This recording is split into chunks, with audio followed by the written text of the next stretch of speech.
রাতের বেলা শহরের রাস্তাগুলো কখনো কখনো একেবারে শান্ত লাগে, তবে কখনো সেই নির্জনতা যেন আতঙ্কের কারণ হয়ে দাঁড়ায়। আজ আমি আপনাদের শোনাবো একটি ঘটনা যা আমার জীবনের সবচেয়ে ভয়ঙ্কর অভিজ্ঞতা। এটি এমন একটি গল্প যা শুনে হয়তো আপনারা আর রাতের বেলা একা বের হতে চাইবেন না। এটি হলো দ্য স্মাইলিং ম্যানের গল্প। এই ঘটনা আমার সাথে ঘটেছিল প্রায় কয়েক বছর আগে। আমি তখন নিয়মিত রাতের বেলা হাঁটতে বের হতাম, রাত 2টা বা 3টা, যখন শহর প্রায় ঘুমিয়ে থাকে। তবে সেই দিন ছিল কিছুটা ভিন্ন। আমি জানতাম না সেই রাতটা আমার রাতের হাঁটার শেষ রাত হবে। সেদিনও রাত 2টার মতো বাজে। আমি আমার এলাকার পরিচিত রাস্তা ধরে হেঁটে যাচ্ছিলাম। চারপাশ একেবারে নীরব, না গাড়ির শব্দ, না মানুষের। হঠাৎ আমি একজন লোককে দেখতে পেলাম। সে আমার থেকে প্রায় 1 ব্লক দূরে ছিল। আমি প্রথমে ভেবেছিলাম হয়তো সে আরেকজন রাত জাগা পথচারী, কিন্তু একটু খেয়াল করে দেখলাম সে খুব অদ্ভুতভাবে হাঁটছে। না, আসলে সে হাঁটছিল না, সে নাচছিল। সে এমনভাবে নাচছিল যা সাধারণ কোনো মানুষের মতো মনে হচ্ছিল না। তার প্রতিটি মুভমেন্ট ছিল অস্বাভাবিক। মনে হচ্ছিল তার শরীরকে কেউ সুতো দিয়ে টেনে চালাচ্ছে।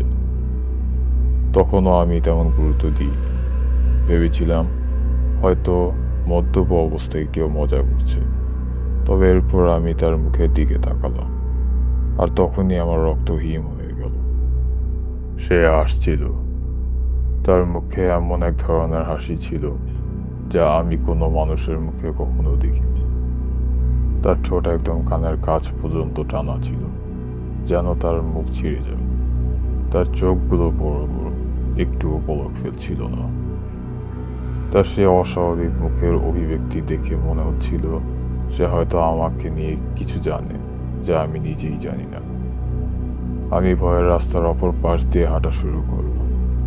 তবে কিছুক্ষণ পরে বুঝতে পারলাম পরিস্থিতি আরো খারাপ হতে চলেছে। যখন আমি তার পাশ কাটানোর চেষ্টা করলাম, তখনই সে থেমে গেল। সে ধীরে ধীরে আমার দিকে মুখ ঘুরিয়ে তাকালো। তার সে হাসি একটুও বদলায়নি। সে কিছু বলল না, শুধু দাঁড়িয়ে রইল।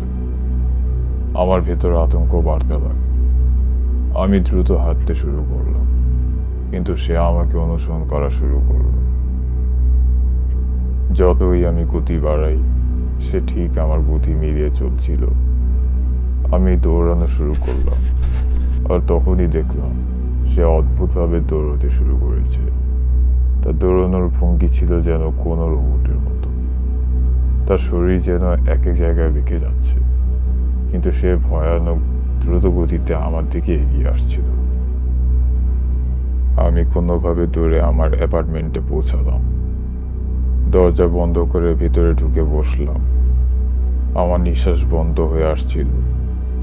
আমি অপেক্ষা করতে লাগলাম যদি দরজার ওপাশে কোনো শব্দ পাই, কিন্তু কোনো কিছুই ঘটল না।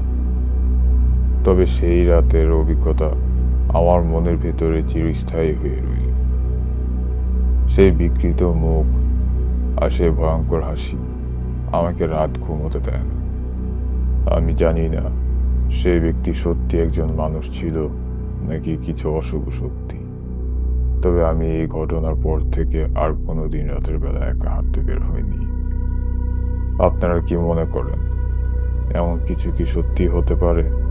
আপনারা কি কখনো এমন কিছু দেখেছেন যা আপনাকে এইভাবে আতঙ্কিত করেছে?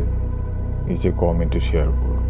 ভিডিওটি ভালো লাগলে লাইক দিন, শেয়ার করুন এবং আমাদের চ্যানেল সাবস্ক্রাইব করতে ভুলবেন না। ধন্যবাদ।